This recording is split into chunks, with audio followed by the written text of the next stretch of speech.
lovelies, how are you? I hope you're as excited as I am, and this is God's Beloved 101, and today we're going to be answering the questions that you've been asking.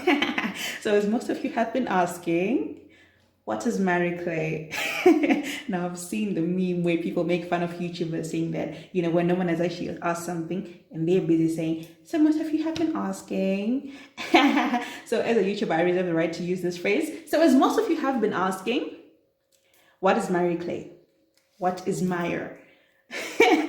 Yes, mire is like a swampy area where usually you have lots of water in there, such that, when you want to walk in there, it's a bit too wobbly and blah, blah, and it just doesn't want to support your weight.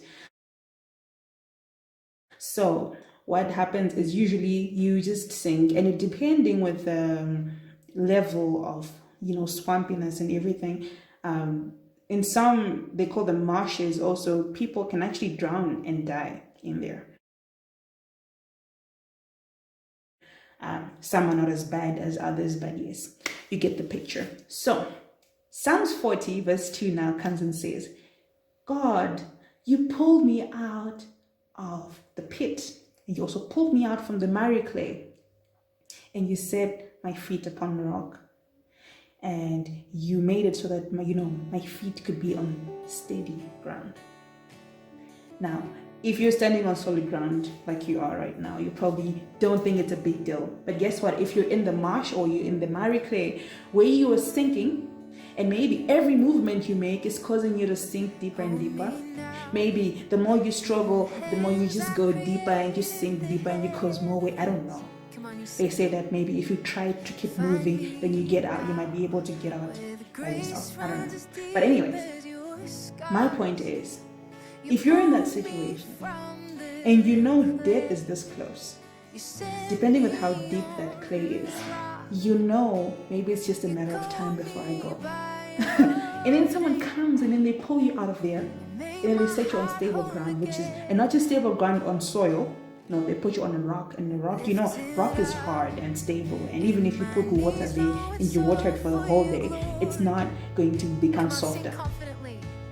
And when you sit on rock there, you start to think, oh my gosh, I can jump, I can stand on one leg, I can dance, I can wiggle, I can do anything I want. I can run, I can walk. I'm no longer restricted by the miry clay like I was before. Guess what? That is a reason for joy. That is a cause for much celebration, because oh my gosh, I'm gonna leave. Now, even my life is not dependent on what I do or what I don't do. It's not dependent on my actions and how, quick-witted I am in the marsh. But I can live and jump, make stupid mistakes, jump out of fright when a bee comes near me or whatever it is. But I'm not going to die because of that. And I'm not going to die because I'm slow-witted either.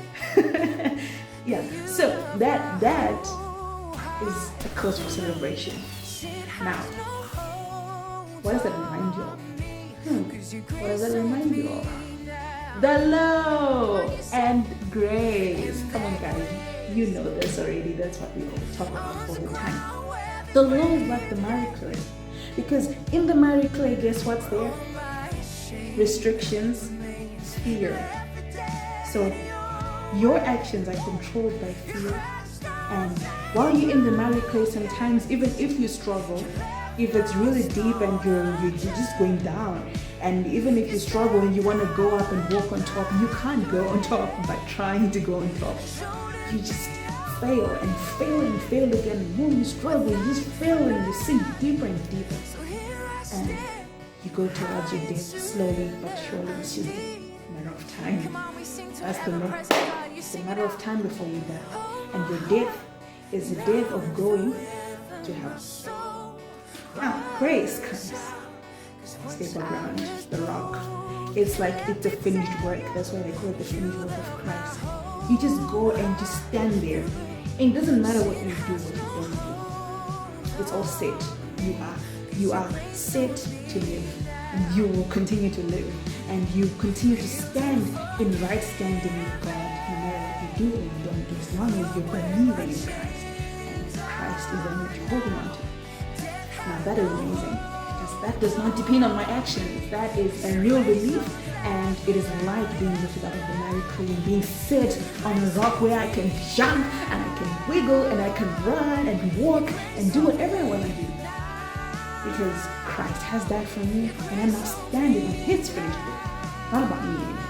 And that's amazing, and that's a great gift, and it's the greatest gift of all. I tell you, if you didn't know this, that is the greatest gift, because it gives you life. And when I mean life, I mean you can now enter heaven not because you did well or you tried to do well, you tried to live right.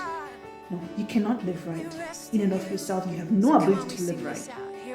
But because of Christ's ability to live right, His actions, you are able now to enter into heaven. And I tell you, eternity in heaven will be amazing, because eternity is the life afterward. The time that we're here, it's only for a short while. So the greatest gift that you could ever have is that right standing with God and that ability to enter heaven without being righteous enough to do it by yourself. Just receiving it as a gift. Matthew 6:33 now goes on to say, seek first His kingdom and His righteousness. Then everything else will be added unto you. Everything else. So it's like His righteousness is the key, the greatest key that you could ever receive from anyone. The key. Now, you have the key in your hand, guess what? You're good to go. You don't care about every other thing. Now just imagine you just received the key to everything. I mean, if you picture in your imagination the things that you'd say, this is what I would want of my life. All the joy, all the happiness, all the relationships, everything you want that you just wish for in your whole life. Just imagine you've got the key to access all that. And then all of a sudden, when you just received it and the manual to show you what you can access using that key, it's the key, it's the gift, it's like the main thing, the most important. Everybody else wants to be you at that moment. And then you get people who start throwing stones at you. You start to sit down, maybe somewhere you just got some space and you want to sit down and just, go over your key things and how you're going to be handling your key and what you do, what you can do, and everything. And then people start throwing stones at you. Guess what? They throw stones at you, they distract you. Now, if you don't realize it, you can spend years, let's start with days. You can spend days, weeks, months, years fighting with those people over them throwing stones at you, fighting and trying to solve this issue, solve that issue. They move from stones, they go on to dust, they just keep harassing you in whatever way they want. You can spend years without taking time to look at your key, without taking time to read the manual of your key, of what you can do, of how you can solve your problems even through this key. You can go the manual way and try to fight those people that are coming at you, but guess what? What they're doing is not that there's so many problems or they're like real issues instead. No, they're not issues. What is there is that you have got the key that we all want, and we're not going to just sit and watch while you gain all that stuff to yourself. So guess what? They create distractions. So we're in the COVID era. Most of you may be wondering, what are you saying about COVID? Or what is who saying about COVID? It's all about COVID every day. But guess what? We have the most important thing. We have received the key, which is His righteousness. And it is like the most important thing. If you're the list, like priority of all the things that are happening to you right now, I tell you, the most important or the most crucial is not a bad thing. It's not COVID either. It's His righteousness that has been given to you as a gift for free. You just have to receive it. And I tell you, that is not bad news. That is good news. It's super good news. And like I said, the one most important crucial thing that is happening to you or that has happened to you right now in your life is not bad news. It's not a bad thing. It's a good thing. And something that's actually really good. Too good to be true. And that is the fact that we have received His righteousness that has been given to us as a gift. We don't have to earn it. We don't have to work for it. We just get it just like that. And that's amazing. It's being set on stable ground where it's not about your effort anymore. You're just stable by, you don't even put effort to be stable anymore. That's amazing to me. And the other one person that always inspires me is Paul. When you look at Paul's life, you find that Paul was one person that I think if I were in his shoes, I'll probably feel like those people in the war when you're always wondering if the enemy is close, you hear a sound, you can't even sleep very well. And I do like sleeping. But you can't even sleep very well because you're scared that the enemy might just come upon you and do a surprise attack. But Paul isn't like that. Paul is actually one person who just went on to do his business as if everything was normal, and yet there were troubles all around him. Yet he was being hunted down. They wanted to kill him all the time, and he always escaped. He always found a way of just leaving and escaping whatever it is, the trap that the enemy had set. And he was always joyful. He even preached, be joyful, be grateful always. Why could Paul do that? Why could Paul do that? The other time, I remember they even stoned him. They stoned him and they left him thinking he was dead. And then the disciples came and got him. Then they took him away. Then I guess these other people thought he was going to be buried. Then when the disciples took him away, guess what? He just got up. Literally just like, I've been stoned. And then all of a sudden he just gets up and starts walking again. He didn't even take 3 weeks, 1 week for recuperation or for wound nursing. No, he didn't. He just got up and started walking again. He was even now talking and already sharing, guys, let's go. So which city are we going to next? Guys, for me, that just makes me feel so excited. I was like, wow. You just got stoned, man. Don't you even have time to like get antiseptic on your wounds or something. You just get up and you just like, so which city are we going to next? We're gonna preach. Yay! Let's go. Anyways, so that is inspiring. And I think the reason why Paul could walk in that confidence, regardless of everything that was happening around him, was because he knew that God loved him.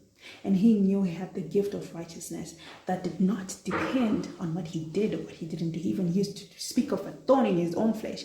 He was not perfect, but he knew God loved him the way he was.